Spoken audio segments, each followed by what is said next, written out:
त्याचा प्रयत्न केला पाहिजे। यावेळी गडचिरोली दौऱ्यात मुख्यमंत्री फडणवीसांनी पोलीस दलातर्फे आयोजित आत्मसमर्पित नक्षलवाद्यांचा सामूहिक विवाह सोहळ्याला सुद्धा उपस्थिती लावली। या कार्यक्रमाला मुख्यमंत्री देवेंद्र फडणवीसांनी हजेरी लावत नवविवाहितांना आशीर्वाद दिले। मुख्यमंत्री फडणवीस, वऱ्हाडी झालेले पोलीस कर्मचारी तसंच उपस्थित नागरिकांनी नवरी आणि नवरदेवाच्या डोक्यावर अक्षदा टाकत शुभाशीर्वाद दिले।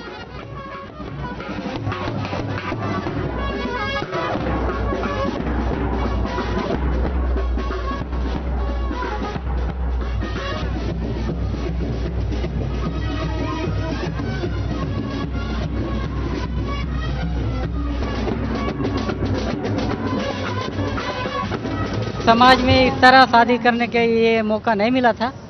अब हम साधारण जिंदगी में आए तो आज गढ़चिरौली पुलिस हमारे शादी करवा रहे तो हमें अपने आप में बहुत खुशी महसूस हो रही है। हम बहुत आज खुशी में है। सरेंडर करने के बाद आपके जीवन में क्या बदल हुआ है? हाँ सर, बहुत बदलाव हुआ है, क्योंकि वहाँ हम रहते तो कभी गुटके में जीते थे कि डर डर के जीते थे, या कहाँ से क्या होगा क्या नहीं, और रात दिन चलना ये सब चलता था। लेकिन आज यहाँ आने से हमको बहुत अच्छा लग रहा है कि हम शांति से रह रहे हैं, कोई डर नहीं है, कुछ नहीं, हमें पुलिस प्रशासन की तरफ से कोई तकलीफ नहीं है। गडचिरोलीतील कवंडे पोलीस आउटपोस्टलाही मुख्यमंत्री फडणवीस यांनी यावेळी भेट दिली। यावेळी गडचिरोलीत माझ्या एवढा फिरलेला मुख्यमंत्री दुसरा कोणीच नाही असं म्हणत मुख्यमंत्री फडणवीस यांनी गडचिरोली जिल्ह्यातील नक्षलवादी भागात आपण स्वतः शेवटच्या टोकापर्यंत दौरे केल्याचं एबीपी माझाशी बोलताना म्हटलं। सिक्युरिटी व्हॅक्यूममुळे ज्या ठिकाणी त्यांना थोडं सेफ वाटायचं असा इलाका आता पूर्ण पोलिसांच्या डॉमिनन्स खाली आलेला आहे किंवा शासनाच्या डॉमिनन्स खाली आलेला आहे।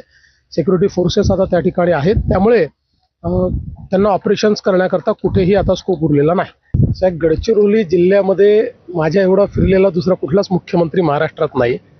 मी जवळजवळ सगळ्या भागामध्ये गडचिरोलीच्या गेलेलो आहे। बातमी